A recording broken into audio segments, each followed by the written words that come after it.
ఈ కృష్ణా గోదావరి జలాల దోపిడీ ఆంధ్రాది ఎక్కువైందని చెప్పేసి పడతా ఉంది. తెలంగాణ నీటి వాటా 69%, కానీ తెలంగాణ కేటాయింపులు 37% ఉన్నాయనేది. అంటే 299 టీఎంసీలు నీళ్ళకి రావాల్సి ఉంటే ఆంధ్ర పరివాహక ప్రాంతం ప్రకారం నీటి వాటా 31%, కానీ వాళ్ళు వాడుకునేటువంటి 63%గా మనకు కనపడతా ఉంది. అంటే 512 టీఎంసీలు వాళ్ళు వాడుకుంటున్నారు. సో మనకి రావాల్సినటువంటిది ఇక్కడ రావట్లా. సో మనకు 37% నీళ్లు 37% నీళ్ళు రావాలి 299 టీఎంసీలకి. అది రాకపోగా వాళ్ళు 63% వాడుకుంటున్నారు. సో 512 టీఎంసీలు అంటే ఈ వివక్షత నివారించడం కోసం తెలంగాణ తెచ్చుకున్నాం. ఈ 10 ఏళ్ళ ఈ వివక్షత తగ్గే బదులు పెరిగింది. ఉన్న నీటి కేటాయింపులకు సంబంధించి 2014కు సంబంధించి కృష్ణా గోదావరి జలాలు ఏదైతే ఉన్నాయో అవి మనకు అనుకున్నట్టుగా ఫేవర్గా జరగలేదు. అటు ఎన్డీఏ కాంగ్రెస్, అది ఎన్డీఏను టీడీపీ పొత్తు వల్ల ఇదంతా జరిగిందనేది తెలంగాణ సమాజం భావిస్తోంది. అంటే తెలంగాణలో 2014 నుంచి ఇప్పటిదాకా ఈ 10 ఏళ్లలో 299 టీఎంసీల నికర జలాలను కూడా మనకు అందలేదు అనేది, ఆ నికర జలాల సామర్థ్యం జరగలేదు, అందలేదు, దాటి మనం వెళ్ళలేకపోయాం అనేది.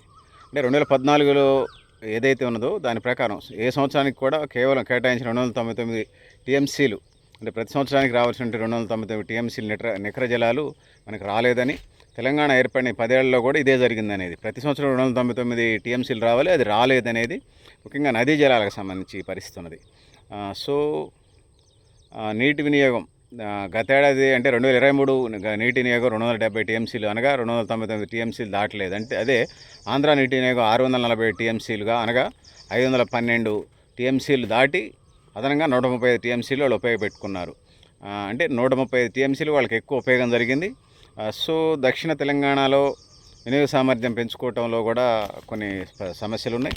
సో ఏది ఏమైనప్పటికీ కూడా పాలకుల నిర్లక్ష్యం, ప్రణాళిక చేయకపోవడం అన్నికి సంబంధించి ఈ నికర జలాలకు సంబంధించి 299 టీఎంసీలు నీళ్ళు పూర్తి స్థాయిలో వినియోగించుకోవడానికి 9 ఏళ్లలో తగిన ప్రణాళిక లేకపోవడం ఒకటైతే, కేంద్ర ప్రభుత్వ నిరాకరణ, పొరుగు రాష్ట్రాల వివక్ష, సౌతల్లి ప్రేమలాగా ఆంధ్ర వాళ్ళు మనం చూశారు. సో ముఖ్యంగా 3 ప్రాజెక్టులు కల్వకుర్తి పూర్తి స్థాయిలో వినియోగించడానికి తగిన చేయటం ఇది కాలేదు. తర్వాత 120 టీఎంసీల అదనపు జలాలను వినియోగించుకోవడంలో 2 ప్రాజెక్టులు చేసినప్పటికీ కూడా దాన్ని ఎదగలేకపోయాం. సో 3 జిల్లాల్లో ఒక ప్రాజెక్టు కూడా పూర్తి కాలేదు. నాగర్ సాగర్, జూరాల, శ్రీశైలం ఎలిమినేట్ ప్రాజెక్టు, ఎలిమినేటి మాధవరెడ్డి ప్రాజెక్టు, కల్వకుర్తి, నెట్టెంపాడు, భీమకోయిగల్ ప్రాజెక్టుల ద్వారా సాగు జరుగుతుంది. కానీ అంటే ఆంధ్రాకి అట్లా జరుగుతుందా, తెలంగాణ ఇక్కడ జరుగుతుందా అనే దానికోసం తెలంగాణ వచ్చిన తర్వాత చేపట్టిన ఒక్క ప్రాజెక్టు కూడా పూర్తి కాలేదు. సో వాళ్ళకి ఎక్కువ ఉపయోగం జరుగుతున్నట్టుగా మనకి ఇక్కడ అర్థమవుతుంది. ఇటు కృష్ణా జలాలు కానీ, అటు గోదావరి జలాలు కానీ. అంటే ఆ ఏపీ నీటి దోపిడీ చేస్తుంది. 364 టీఎంసీల స్టోరేజ్ లెవెల్స్ని రాయలసీమలో నిర్మించుకున్నారు. పోతిరెడ్డిపాడు విస్తరణతో అదనంగా రాయలసీమ లిఫ్ట్ ద్వారా 3 టీఎంసీలు అదనంగా పెరిగినాయి. అంటే రోజుకు 1100 టీఎంసీల కృష్ణా జలాలు పోతిరెడ్డిపాడు ద్వారా 11 టీఎంసీల నీరుని తరలించుకొని పోతున్నారు. సో ఆ విధంగా తెలంగాణకు అన్యాయం జరుగుతూ ఉంది. సో జలదోపిడీ మొదటి నుంచి ఉంది. ఇవన్నీ తట్టుకోలేకనే ఆంధ్ర నుంచి మనం విడిపోయాం. అంటే తెలంగాణ ఓటా 700 టీఎంసీలు రావాల్సిన అవసరం ఉంది. ఈ సుప్రీంకోర్టులు, బచావతి ట్రిబ్యునల్లు, గోంగూర కట్టలు ఇవన్నీ ఉన్నాయి. సో కృష్ణా జలాల్లో 70% ఓటా తెలంగాణకు రావాలని చెప్పేసి 2013 సంవత్సరంలో బ్రిజేష్ కుమార్ కమిటీ చెప్పింది.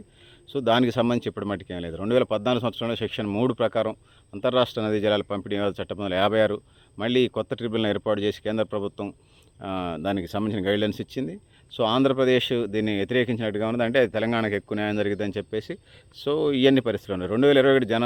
2021 జనవరిలో కేసును తెలంగాణ ప్రభుత్వం ఉపసంహరించుకున్న. కావున బ్రిజేష్ కుమార్ ట్రిబ్యునల్ ఏదైతే ఉన్నదో దానికి సంబంధించి ఉమ్మడి ఆంధ్రప్రదేశ్ కేటాయించిన 1105 టీఎంసీల నుండి తెలంగాణకు న్యాయమైన 70%, అంటే 700 టీఎంసీలు కృష్ణా జలాలు రావాలని చెప్పేసి ఉన్నది. దాన్ని ముఖ్యమంత్రులు ఎదురు ఒప్పుకుంటే బ్రిజేష్ కుమార్ ట్రిబ్యునల్కి సంబంధించి తెలంగాణకు న్యాయం జరిగింది.